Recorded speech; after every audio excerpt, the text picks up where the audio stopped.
So, luto tayo ng pusit. Ito po ang ating ingredients. Garlic, onion, shishito, and bell pepper. May mantika na. Lunod na natin ang ating garlic. Mix, mix, mix. Tapos, ang ating onion.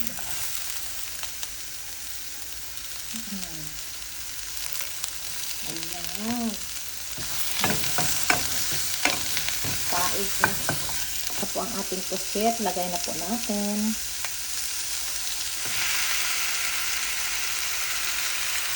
Ayan. And mix, mix, mix. Mix it well lang.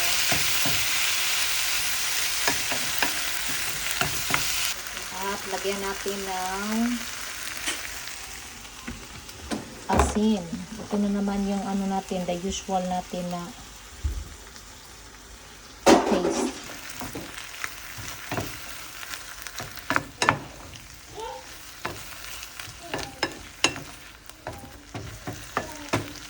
So, lagyan natin ng pepper.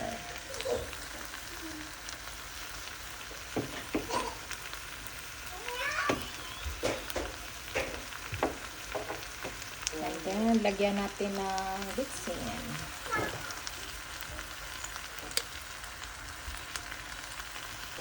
Lagyan natin ng black pepper.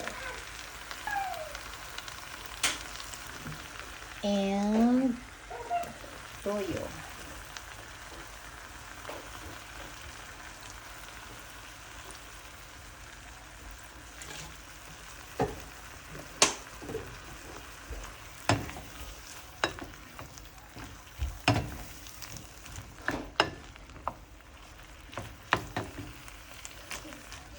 Mix, mix.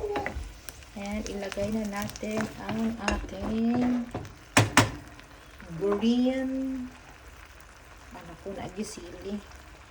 Baka ako pa namin. Bata.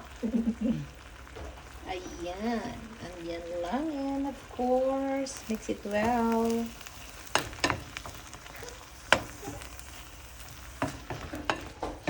Adobo na ba to?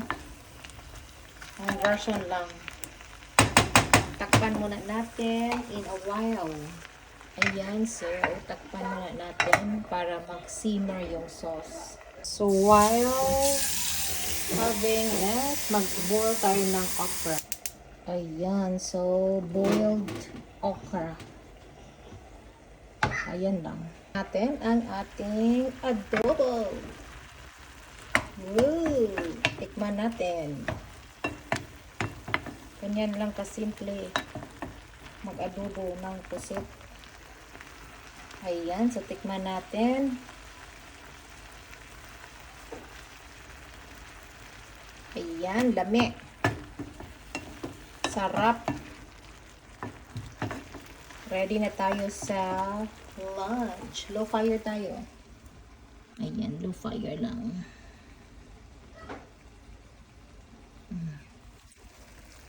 Tapos takpan natin ulit. Few seconds lang. Pero at least mag-simmer yung yung sauce. Ayan. So we're done. Thank you so much for watching, everyone. Enjoy your meal.